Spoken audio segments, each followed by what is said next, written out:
Hadis yang dibawakan Habib Abdullah Al-Haddad ini adalah hadis yang panjang. Yang awal hadisnya adalah usikum bi ashabi tsumma alladziina yalunahum tsumma alladziina yalunahum.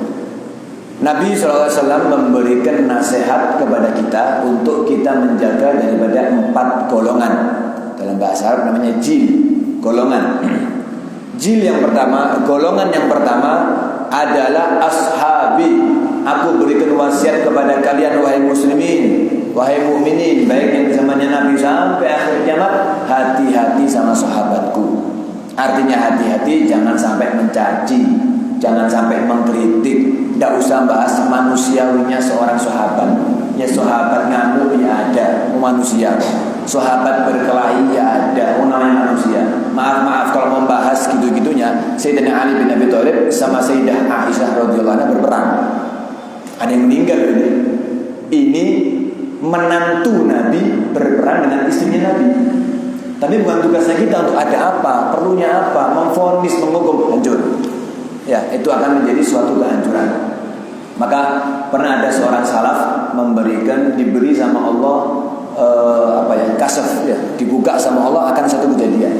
Sehingga bila mengatakan kepada umatnya, kepada hadirin, ketahuilah pada hadirin, sesungguhnya negeri fulan itu Allah berikan aliran yang sesat di negeri itu.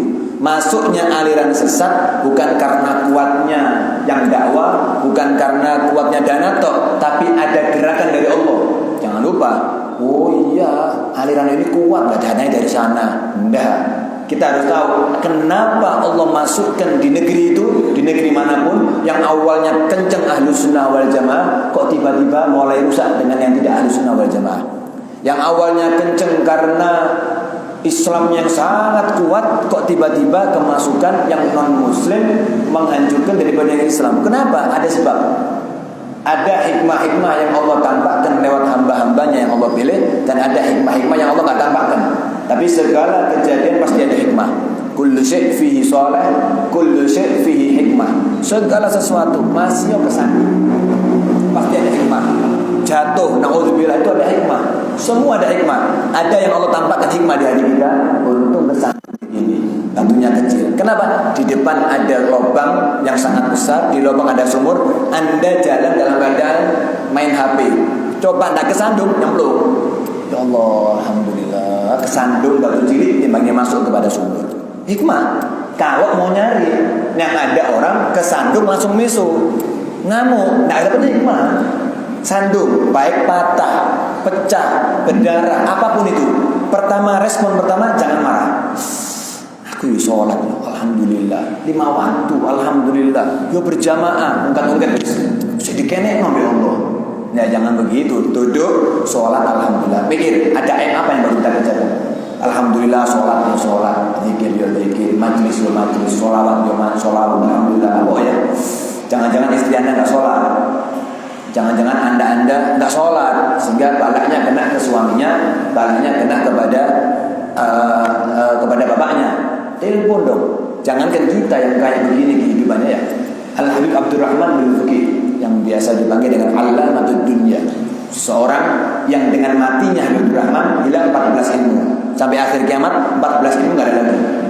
Bila ketika mau meninggal namanya aja Allamatud Dunya. Allamah itu artinya orang paling alim dunia. Ini zaman dahulu sudah dipanggil Allamatud Dunya, saking alimnya orang. Ketika beliau mau meninggal, manggil murid-muridnya, sini semua. So ketahuilah, kurang lebih di hatiku ini kurang lebih ada 13 atau 14 ilmu yang tidak anak pernah sampaikan di masa hidupnya anak, karena saya tidak melihat murid-murid saya otak dan hatinya mampu menerima ilmu ini. Maka ilmu ini akan hilang, 14 dan 13 jenis ilmu ini dengan matinya saya. Mulai sekarang sampai mulai saya mati sampai kiamat nggak bakal dapat ini. Hilang sudah. Itu saking alimnya orang. Habib Rahman ini suatu saat seseorang yang dicinta sama masyarakat, dicintai, masanya banyak, umatnya banyak, didatangi sama daulah. Pemerintahan saat itu membawa tentara-tentaranya menangkap Habib Rahman tanpa sebab. Mahmud masanya, ada yang bawa pedang, ada yang bawa tembak, berangkat. Itu orang bilang jangan. Loh, tidak bisa tanpa sebab. Kalau zaman sekarang maaf tanpa surat perintah. Apa ini? Tidak bisa. Tidak, sudah biarkan. Enggak bisa, enggak usah perang. Diam. Kenapa? Jangan-jangan ada hikmah. Tunggu. Saya takut ada kesalahan dari saya. Loh, lawang jenengan dibawa tanpa bawa alasan kok. Saya ditangkap kenapa? Enggak ada, pokoknya tangkap. Lah kok pokoknya apa ini? Sudah diam. Malah pulang semuanya dalam keadaan nyesel. Ya Allah, kehilangan ulama. Diapakan di penjara? Takutnya pulang-pulang mati, takutnya pulang-pulang pincang, takutnya pulang-pulang cacat. Ya Allah, ya apa ini? Kelas kita nangken sama ulama yang lainnya. Sudah biarkan. Pasti ada hikmah. Kullu syai' fihi shalih. Lalu bayar. Segala sesuatu yang terjadi pasti ada kebaikan. Na'udzubillah kehilangan sepeda motor. Na'udzubillah kecurian. Na'udzubillah kehilangan orang tua yang kita cinta di saat cinta-cintanya. Kehilangan anak, kehilangan istri, semuanya fihi shalih. Ada hikmah yang Allah berikan kepada seorang hamba. Ada kalanya Allah tampakkan ada. Liman yatafakkar. Bagi orang yang mau memikirkan apa hikmahnya itu supaya saya lebih tenang, itu pasti ada. Cari ya, lewat guru-guru, lewat dirinya sendiri pasti akan ada. Habibur Rahman masuk ke penjara mungkin sekian bulan, kemudian beliau dibebaskan. 3 atau 4 bulan bebas. Ketika bebas disambut sama umat, langsung majelis. Ya, kalau orang ada rambut di titik sholawat, saya maulid tantok, maulid Fatihah. Selesai beliau ceramah, alhamdulillah, syukur kepada Allah. Selesai di ceramah perdananya beliau mengatakan, alhamdulillah, ketangkepnya saya kemarin selama sekian bulan tidak lain dan tidak bukan karena kesalahan saya. Bingung murid-muridnya. Namanya ceramah nggak diputus. Ya apa nih, kok kesalahan apa nih? Selesai, kenapa? Bingung ya? Kesalahan apa? Nggak tahu ya? Nggak tahu, wahai Ustaz, wahai Habib. Antum salah apa? Secara aturan nggak ada. Ngomongin pemerintah, enggak. Ngilokno, enggak. Ngejak perang, enggak. Apa salahnya antum? Sedangkan mereka menangkap tanpa membawa kesalahan. Pakai kalimat pokoknya saya tangkap. Ya, hikmah yang Allah tampilkan kepada saya. Saya di dalam satu mimpinya saya mendapatkan teguran dari para salaf, teguran daripada guru saya. Wahai Abdurrahman, kamu tahu enggak kenapa kamu tangkap? Enggak tahu, wahai para guru. Kamu ditangkap sebagai bentuk peleburan dosa atas kamu berbuat. Duh, saya berdosa ya Allah, astagfirullahaladzim. Tidak langsung membersihkan diri. Saya tidak mungkin berdosa ya, enggak. Astagfirullahaladzim, saya berdosa ya Allah. Apa guru dosa saya? Pikir, Habibnya juga bingung dosa apa ya? Kan Habibnya tidak merasa berdosa, cuma tidak boleh punya perasaan seperti itu. Ya saya nurut dosa. Dosa apa? Kamu punya pembantu zuhur beberapa hari sebelum kamu ditangkap tidak sholat. Pembantunya nggak sholat, hukumannya ke Habibnya. Ini pembantu, istrinya. Nah kalau anak kita, kalau keponakan kita, kalau orang yang kita tanggung nafkahnya di rumah, ini pembantu, balanya di penjara. Ya kalau orang ulama masih Allah jaga, ya masih Allah jaga. Dan kalau orang yang kayak kita, kemudian dapat musibah seperti ini, naudzubillah min dzalik, kayak apa? Makanya ketika ada seorang santri-santri malas belajar, ini penyakitnya para santri pondok begitu. Kenapa kok tidak semangat belajar? Ustaz, saya ini mau teruskan Ustaz. Apa saya ini punya toko Ustaz. Saya mau buka toko, saya mau jadi Ustaz sama kiai, jadi habib. Duh, mau jadi Ustaz? Tidak mau, gak ceramah-ceramah, gak majlis-majlis, gak ngajar-ngajar. Suhul kerja. Kayak apa Ustaz kurang lebih. Ya. Nasihatnya para kiai-kiai, loh setiap orang muslim itu harus jadi Ustaz. Loh, terus enggak itu satu soal loh enggak begitu. Setiap muslim terutama orang laki harus menjadi ustaz untuk dirinya sendiri. Kalau nggak punya ilmu bagaimana? Mau sholat nggak ngerti, mau tanya malu, mau hadir majlis nggak ada waktu, nggak sholat. Maka dia harus punya ilmu bagaimana caranya sholat, fardunya wudu, walaupun nggak hafalan. Terus pokoknya wudu ini, apa? Itu ilmu. Pokoknya guru saya ngajarkan kalau kaki sampai segini, kalau tangan sampai sini, ojo lali niat, ndak iso bidumo. Bagus, itu ilmu. Maka ketika kita mengajari diri kita sendiri, maka bisa itu antara dan ustaz. Ketika dia bujang, masuk proses pernikahan, dia menikah dengan seorang istri. Seorang istri ini tidak kabeh perempuan santriwati. Tidak semua perempuan santriwati. Ada orang-orang yang mungkin cuma sholat toh, mungkin cuma Al-Quran toh. Setelah itu dia kadang-kadang wudunya salah. Ketika dia bersuami ke seorang suami walaupun tidak ustaz, pernah belajar baik pesantren, baik madrasah, majelis taklim secara rutin dan benar-benar mendengarkan, maka lihat istrinya, istriku wudu coba, wudu sholat bareng, iya mas, wudu diintip. Kenapa? Bisa masuk penjara loh gara-gara ini, bisa kena azab loh gara-gara ini orang perempuan. Kenapa? Takhattumuhunna bi amanatillah. Wahai orang laki, kalian telah mengambil perempuan-perempuan yang dididik sama bapaknya mulai kecil sampai gede, wis ayu mbok pe. Kok enak? Jangan lupa, ini amanatnya Allah loh ya. Ini bapaknya sakit, dia yang ngurus, cewek dia yang ngurus, buang air dia yang ngurus, sudah gede, sudah cantik, sudah masya Allah, diambil sama orang laki, dikasihkan lagi. Ini adalah amanatnya Allah, jangan disia-siakan. Dilihat, loh, lah kok butuh kayak gini toh? Loh, istriku, kamu sudah wudhu? Sudah. Lihat, loh kok tidak basah? Loh, iya katanya Ustaz dari kampung saya cukup sampai sini toh. Loh, tidak sah. Di saat seperti ini, antum menjadi Ustaz. Maksudnya lo Ustaz disini, Ustaz ceramah nona bujuku, ya tidak mungkin lah. Maksud bab sholat tuh harus ke Ustaz ya? Ya enggak. Ya Allah istriku sampai ke sini.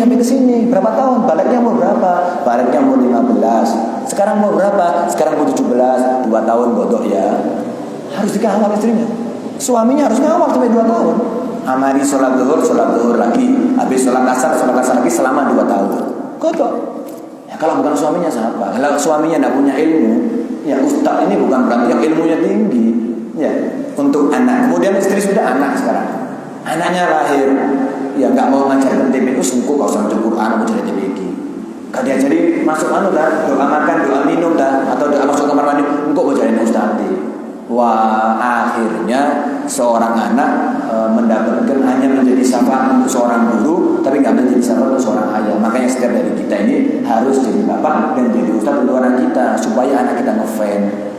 Yang terjadi di pesantren-pesantren itu banyak keluhan daripada orang tua. Ustaz, anak saya ini baik, masya Allah. Kalau setiap hari pulang-pulangan, walaupun di rumah tahajud, istiqomah, sholat subuhnya berjamaah, mau sebutkan daripada kebaikan. Baca wiridnya kuat, baca maulidnya enak, nebit tahlil bisa. Ya Allah Ustaz, baca kitab juga pintar. Kadang-kadang suruh ceramah titik-titik bisa. Tapi Ustaz, ada kekurangannya. Apa kekurangannya versi orang tua ini? Kekurangannya lebih mengunggulkan guru daripada orang tua. Saya yang ngandung Ustaz, bukan gurunya. Bapaknya ngomong, saya yang bayar, puluhan juta saya yang bayar, saya utang sana utang sini, jual sepeda motor, yang dibanggakan gurunya. Nah, ketika ditelisik dari bawah sisi sudah.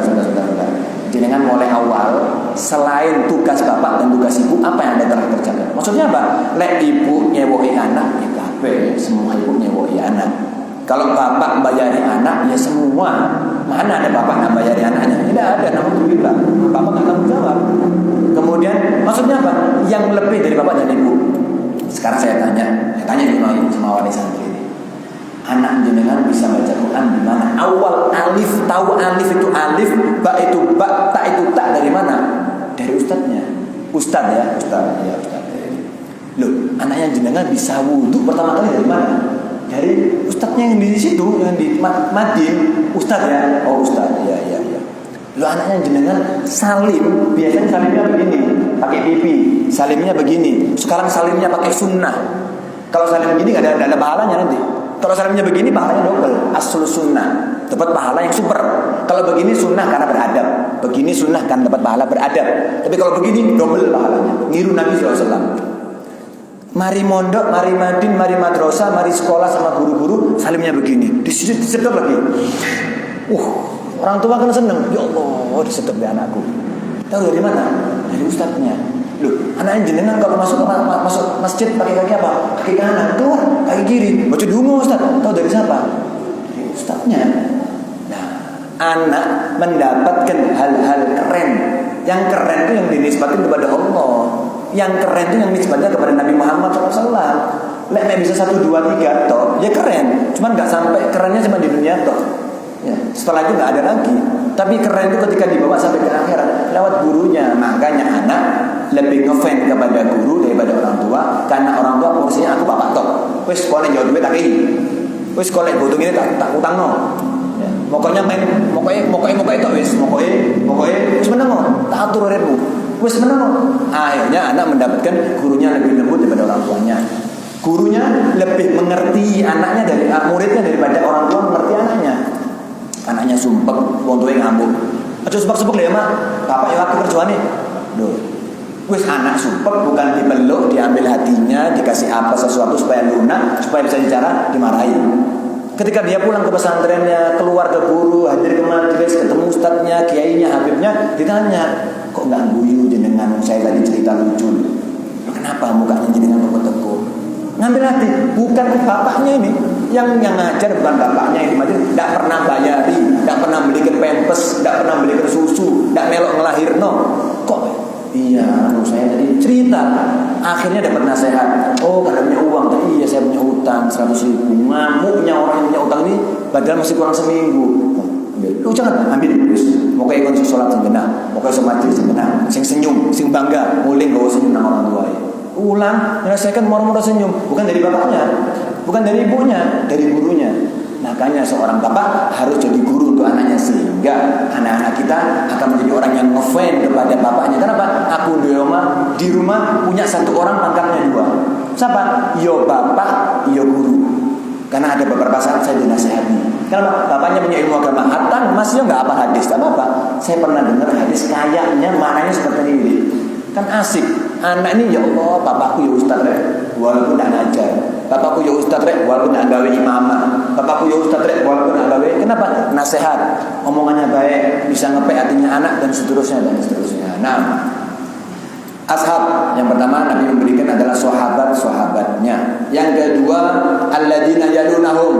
Golongan kedua yang diwasiatkan oleh Nabi adalah para tabi'in, yaitu orang-orang yang mendapati zamannya para sahabat. Tsummal ladzina yalunahum.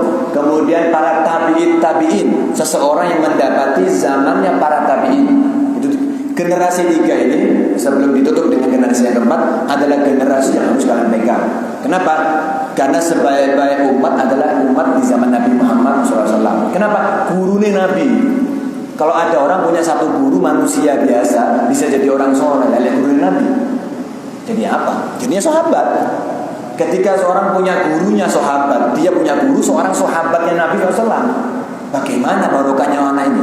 Kemudian semakin tahun semakin, ya kalau bahasa kasar semakin bobrok. Dengan zaman berubah semakin rusak, semakin sulit jadi orang soleh. Makanya yang terbaik adalah umat zaman Nabi. Kemudian setelahnya semakin turun, semakin berkurang kualitas daripada seorang guru dan seorang murid. Jil yang ketiga adalah hati-hati kalian di zaman sahabatku banyak fitnah. Hati-hati kalian di zaman tabi'in, karena zaman tabi'in banyak fitnah. Zaman tabi'in juga banyak fitnah. Kenapa? Banyak orang perang karena beda mazhab, bukan beda agama. Kamu apa? Syafi'i. Kamu Hambali, perang, bunuh-bunuhan. Padahal Imam Syafi'i, Imam Hambali Muslim. Imam Syafi'i, Imam Hambali orang soleh. Imam Syafi'i, Imam Hambali murid yang guru dan murid yang begitu harmonis. Tapi yang dibawa kontok-kontokan. Perang, bukan orang Arab, perangnya tidak main-main, bunuh-bunuhan. Zaman penuh fitnah, melok sopo aja. Empat-empatnya siapapun kita ikuti boleh. Imam Malik boleh, Abu Hanifah boleh, Imam Syafi'i boleh, Abu Hanbal boleh. Tapi zaman itu fitnah. Kenapa? Ada fitnah namanya asobiyah, perang fanatik. Kais oleh Kak Syafi'i sama, Kais oleh Kak Hanbal. Waduh perang. Naudzubillah min dzalik. Kemudian di golongan keempat yang juga berbahaya adalah summa yafsul kadzib. Kemudian menyebarlah kebohongan. Ada zaman namanya zaman kebohongan, dan itu sudah dikasih oleh Nabi, dibuka oleh Nabi SAW 1400 tahun yang lalu. Tadi sahabatku penuh dengan fitnah. Sayyidina Utsman dibunuh, fitnah. Sayyidina Abu Bakar meninggal, fitnah. Sayyidina Umar meninggal, fitnah. Sayyidina Ali pecah sama Muawiyah, fitnah. Kita bayangkan, naudzubillah, kalau kita hidup zaman itu, Allah, tidak mampu Pak. Kalau cuma hidup dunia, susahnya duniawi zaman sekarang, terkekang sana sini, aduh, seenak dibandingkan zaman sahabat. Kalau kita ngadepi, ayo milih sahabat Muawiyah, apa sudah Pak? Ya Allah, tidak kuat iman kita orang Pak. Kalau sekarang cuma masalah makan, kalau sekarang cuma masalah dompet, ya kalau kita minta sama Allah mau sabar, selamat hari ini mati, semuanya 66 mati, mau disabari. Tapi kalau urusannya iman, wah siapa mau sabar? Kalau urusannya akidah, siapa mau sabar? Perangnya kita bukan perang akidah sekarang ini ya, perang nahan hawa nafsu, perang melawan daripada hal-hal yang membuat kita berbelok, daripada kadang-kadang gara-gara beras berubah agama. Kenapa? Harta yang nggak kuat. Nah yang keempat adalah golongan adalah zaman penuh dengan kebohongan. Yafsus salam, sampai kata Nabi SAW, hatta yahlifar rajul wala yustahlaf. Sampai akan datang satu zaman yang bahaya, yaitu zaman seorang tidak diminta sumpah diri. Nah ini kalau mau bicara langsung para penjual ini, sumpah demi Allah ini barang aku sumpah demi Allah. Padahal habis jatuh nggak ngomong. Padahal habis peyok terus diganti sama yang model-model bukan aslinya nggak ngomong. Sumpah demi Allah. Padahal yang mau beli nggak ngotot. Pak ini barangnya bagus tak? Wallahi bagus. Loh, kok ngoyo sampai dodolan? Bagus. Mengapa bisa? Tinggal ngomong ya bagus. Ini enggak sumpah demi Allah bagus. Loh, kok pakai sumpah? Pak ini botelnya normal tak? Oh, sumpah demi Allah botelnya ini tak loh, duduk logur tuh kok. Kadang-kadang ditambahi sumpah. Yang paling dasar, yang bab bohong ini paling dasar adalah para pedagang. Yang jual beli juga begitu. Kalau mau memuji orang lain juga jangan sumpah. Ya Imam Syafi'i radhiyallahu anhu pernah didatangkan di sidang di depan hakim, ada raja. Wahai Syafi'i, katakan bahwasanya Quran itu makhluk, bukan kalam Allah. Enggak. Sumpah ente, enggak mau sumpah atas namanya Allah. Kenapa? Karena disebut dalam satu hadis kalau nggak salah, siapa orang yang bersumpah atas namanya Allah, ihtazzatil arsy. Arsy itu akan bergoyang. Jadi kalau ada orang niat ngomong, wallahi, billahi, tallahi, sumpah atas nama Allah, arsy itu goyang. Maka saya tidak mau menggoyangkan arsy untuk hal-hal sendiri. Mediwara zina itu mediwara ngambil uang pengen akan jadi diri. Enggak mau saya. Sampai pada akhirnya di ujung daripada cerita Imam Syafi'i tidak bersumpah dalam seumur hidupnya. Seumur hidupnya beliau mungkin 50 tahun, 60 tahun tidak pernah bersumpah atas namanya Allah. Masih pernah dituduh macam-macam, masih pernah difitnah macam-macam ya, karena mempertahankan daripada sumpah. Wa yashhadu syahid wa la yustashhad. Banyak di zaman ini, di zaman itu kalau Nabi SAW, di zaman penuh kebohongan, banyak saksi-saksi yang mensaksikan diri malah tidak diminta itu saksi. Ada satu kejadian hukum, foto saksi. Harusnya orang jadi saksi takut dipukul, takut dibunuh, takut diancam, diintimidasi. Ada orang saking gratisnya, saking butuhnya uang, wis tak saksi bohong wis. Bismillah wis kalau ada 1 juta, saya tak pura-pura jadi saksi. Orang menawarkan diri jadi saksi itu adalah fitnah di zaman-zaman akhir katanya beliau Nabi Muhammad SAW. 4 golongan adalah 4 golongan fitnah yang setiap muslim harus menghadapi ini semua dengan aman, dengan ilmu, dengan iman yang baik. Ala la yakhluwanna rajulan bimra'atin. Ada nasihat dari Nabi, maka hendaklah tidak berduaan seorang laki-laki dengan orang perempuan yang tidak mahram. Jangan. Kenapa? Illa kana salithahuma syaitan, kecuali ada yang ketiga yang tidak nampak yaitu syaitan. Jangan pernah berduaan, baik di ruang khusus ataupun di ruang umum ya. Maka orang-orang yang menyediakan kursi-kursi di depan rumahnya untuk buat orang laki perempuan duduk, berapa itu mahal dosanya? Berapa itu dosanya itu? Menyediakan tempat yang tanda tangan, menyediakan tempat-tempat khusus untuk orang na'udzubillah laki dan perempuan duduk di hari-hari tertentu, atau mungkin kalau besok berapa juta dosa yang dia dapatkan. Kenapa? Layak keluar rajulun. Tidak ada orang laki loh, bukan muhrim ya. Tidak ada orang sepeda motor punya bukan muhrim. Tidak mungkin pelan-pelan pegang-pegangan, pelan-pelan terus. Ya. Kenapa? Karena ada setannya. Yang awalnya mungkin biasa, pandangan ini dikasih madu ala mata, versinya mata sama setan. Kenapa? Cek ketok wayu ini teman. Padahal ayu, tidak biasa lah. Yang perempuan juga itu, juga madu cek koyo-koyo. Yang laki ini wandeng teman, padahal gandeng atau biasa. Kenapa? Dikasih. Dan setan itu punya alat ya. Setan itu punya 4 alat minimalnya untuk menggoda manusia. Ada tali, ada turok, ada debu. Itu semua untuk menggoyangkan iman manusia. Rasanya kalau mau menggombal, aku cinta padamu, kamu cantiknya begini, dikasih manis, tambah pinter. Googling tok 10 gombalan dia dapat, dia hafal. Hadis Nabi 1, 2 jam dia hafal. Nah ini setan dikasih madu. Ini apa caranya? Kenapa? Setan salih rumah. Jangan pernah main-main sama orang perempuan. Orang perempuan juga jangan pernah main-main kepada orang laki yang bukan mahramnya. Maka itu bahaya. Makanya para salafus soleh, rumahnya orang soleh yang dahulu, jenengan kalau zaman kiai zaman dahulu pasti ada kering. Rumah itu wes ditutup bendino, dikeri. Keringnya dari segala sisi, kanan kere, kiri kere, depan kere. Keringnya itu double. Ada kere yang bambu, ada kere yang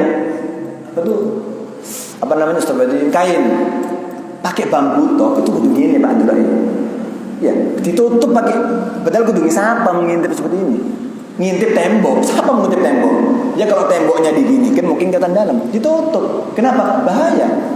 Kalau mau ngomong sama wanita, adabnya orang perempuan muslim yang diajari sama suaminya, kalau angkat telepon sama sekarang kalau telepon, lihat, aduh, telepon bolak-balik orang kantor, mestinya suaminya ngantor, suaminya sakit, cocok penting rek, angkat.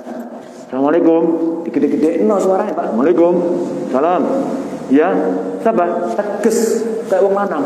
Pulang, enggak, saya istrinya, ada perlu apa? Langsung, diginikan mulutnya. Ya, ada perlu apa? Ya, kalau zaman dulu kan ada telepon. Assalamualaikum, waalaikumsalam. Ada perlu apa? Tidak dilenggok-lenggok, no. Assalamualaikum, waalaikumsalam. Orang kebayang Pak, lek suaranya kok ini, loh, haram. Orang jadi haram gara-gara suara. Yang nggak dibuka, waalaikumsalam, mari, nggak boleh, haram. Walaupun sepupu, haram. Jangankan tetangga yang laki, jangankan orang luar yang laki, apa itu namanya, misalnya sepupu haram, monggo masuk sepupu dewi kok nggak boleh, haram. Maaf. Ya, sebagaimana diceritakan, jangankan sepupu ini supaya nggak meremehkan persaudaraan ya. Saudara-saudara cuma ada waktunya, saudara-saudara cuma ada batasannya. Ada seorang suami istri hidup bersamaan. Jadi yang laki sama yang laki adik kakak, yang ini periwian, yang istri sama istri periwian. Si kakak tidak punya anak selama 5 tahun. Akhirnya tidak lama-lama punya anak. Si yang lama tidak punya anak, si kakak punya anak. Kemudian yang iri juga punya anak, si adik. Ketika anak sudah 3, 4 atau 5, kena satu penyakit. Ya, keluarganya kakak ini kena satu penyakit. Akhirnya ketika diperiksakan ke dokter, waduh ini penyakitnya maaf, hubungannya sama darah ini harus dites. Harus diambil darahnya, dibeginikan. Udah apa? Kalau memang ini masalah diambil. Tes. Darahnya bapaknya, darahnya ibunya, darahnya anak-anaknya. Setelah waktu yang ditentukan kembali lagi tes. Bapak, maafnya ya, ini anak angkat Pak. Loh, anak angkat ini ben saya, anak angkat. Oh, gini. Masuk lagi susternya ini. Bingung. Kok gak bodoh? Darahnya ayah sama darahnya anak beda. Ya Allah, loh bukan. Ini sampai. Loh ini anak saya. Lahir dari siapa? Lahir dari istri saya yang kemarin kesini. Istrinya nggak ikut. Yang ini Pak, yang nomor 2 ini. Loh ini istri saya, ini anak saya. Lahir dari siapa? Loh lahir dari istri saya. Satu-satu ditanyain. Loh, akhirnya si bapak ditanya, Anda ini kok aneh? Anda nuduh saya bagaimana? Saya tidak menuduh Pak. Ini dah sampean punya darah A, anaknya sampean darahnya B, gak cocok Pak. Bingung. Maksudnya apa? Ya ini bukan anak Anda. Secara apa itu biologis ya? Mungkin bahasanya secara biologis. Kaget. Wah, terjadi pertengkaran, ngamuk. Akhirnya menyatakan bahwasanya si istri, ya, setiap suaminya pergi bekerja berselingkuh sama adiknya atau iparnya sendiri. Akhirnya anak-anak ini anaknya iparnya, anaknya adiknya, ponakannya dewi. Naudzubillah. Ipar loh ini. Ini adiknya suami, bukan misanan lagi, bukan sepupu lagi. Tega melakukan pengkhianatan. Tidak salahnya suami yang tak kasih pendidikan kepada istri. Ya, jadi jangan pernah termakan sama omongan orang sekarang. Ojo kolot-kolot. Ya, nggak ada kolot dalam agama Islam ya. Cuman bisa difleksibelkan. Kolot-kolot itu bisa difleksibelkan. Mungkin kalau zaman sekarang kirinya 1 wis tak usah 5. Kan enggak apa-apa, yang penting ada kirinya. Kalau zaman sekarang dikasih kamera, bolehlah enggak apa-apa. Kalau tentu enggak pakai kamera-kameraan. Yang laki enggak ngeliat yang perempuan enggak ngeliat yang laki. Sekarang bolehlah pakai ngelihat, oh Pak Kurir, oh Pak Gojek. Kan supaya bisa dibedakan. Dia Pak, monggo makasih, tutup. Masuk kaca daran, dia Pak makasih. Kenapa? Orang punya syahwat. Terjadi fitnah bagaimana? Naudzubillah. Kalau kita ngelihat apa itu TV kriminal, ketangkep halal sepele Pak, bunuh-bunuhan 5.000 rupiah. Seorang cucu membunuh neneknya gara-gara uang 1.500 karena membeli rokok nggak bisa, dibunuh, dimutilasi, cucu kandung loh Pak. Ya ada orang pengantar sesuatu, kurir, memperkosa daripada orang yang dalam rumah karena tidak kuat dilihat perempuannya karena pakai pakaian yang tidak selayaknya. Tuh, padahal gak ada niat. Ketika ditanya apakah anda niat untuk tidak, saya sendiri, saya tidak ada niatan untuk memperkosa. Tidak kamu memperkosa? Ya apa, saya tidak kuat. Saya tidak ada. Saya berangkat pagi, malah saya sama istri saya, bukan sama istri. Pagi sudah dijatah istrinya Pak, siang memperkosa orang. Kenapa? Karena suami-suami tidak memberikan aturan kepada istrinya. Akhirnya istrinya pakai pakaian di depan suami, dipakai di depannya para kurir. Terjadi yang tidak. Na'udzubillah. Jadi jangan pernah takut dengan kalimat kolot. Enggak kolot. Islam enggak pernah kolot, tapi Islam adalah mengamankan daripada umat-umatnya untuk tidak jatuh kepada akhir zaman yang sudah disinggung oleh Nabi SAW. Masih panjang hadis daripada ini. Inti daripada hadis yang terakhir adalah beliau Nabi SAW memberikan nasihatnya, alaikum bil jamaah, wajib kalian untuk bersatu. Ya, kenapa? Wa iyyakum wal furqa, hati-hati dengan perpisahan, karena syaitan itu senang sama yang sendirian. Dijak kumpul-kumpul yang baik enggak mau, baik enggak ada. Ini kumpulnya baik, baru sore, enggak ada kompornya, kok enggak mau. Terus enggak sawah, ngurusin dia sendiri. Syaitan lebih gampang nangkap ini. Kenapa? Karena sendirian. Musuh itu kalau mau melawan 6 orang mikir, masih dia kuat 6. Tapi kalau musuh yang kuat melawan 1, enggak pakai mikir. Yang awalnya bawa pedang, kita harus pedang kita tangan kosong ekor duwiannya. Nah, kita sama setan enggak sebanding kalau iman kita enggak kuat. Setan lebih kuat daripada kita. Setan itu punya banyak alat yang sudah diizinkan oleh Allah untuk menjatuhkan Bani Adam. Bani Adamnya, kalau imannya kuat cukup melawan setan. Nah, rata-rata manusia tidak mempunyai iman yang kuat, maka jangan lek-lekan sama setan. Ya, berjamaah, sering kumpul kepada kebaikan, sehingga setannya takut mikir kalau mau memporak-porandakan daripada umat Islam. Nah, yang terakhir adalah Nabi SAW mengatakan siapa orang yang ingin mendapatkan surga di tengah-tengahnya surga untuk melazimi daripada berjamaah. Berjamaah itu bukan sholat berjamaah. Sholat berjamaah punya kelebihan yang bagus. Yang dimaksud dengan berjamaah ini adalah berkumpul-kumpul, yang baik, yang rukun, yang akor. Jangan pernah mau dipisahkan, jangan pernah mau diporak-porandakan oleh syaitan dan nafsu. Dan terakhir dari hadis yang terakhir, man sarrafu hasanatuh wa sa'atu sayyidu fa huwa mu'min atau kama qala Nabi sallallahu alaihi wasallam. Inilah yang bisa kita sampaikan di pasal ini. Yang intinya adalah tanda kemukminan adalah ketika seseorang senang melihat daripada kebaikannya, susah daripada melihat kejelekannya. Wallahu a'lam bishawab. Ala ajmi'in wasallam wa ala man salafuna rujuna syukurna. Apabila minta pada Fatihah untuk anak al-fakir yang sakit Ruqayyah Segaf ala dunia sallallahu alaihi wasallam fi subhanahu wa ila hadratin Nabi Muhammad sallallahu alaihi wasallam sirri Fatihah. Bismillahirrahmanirrahim.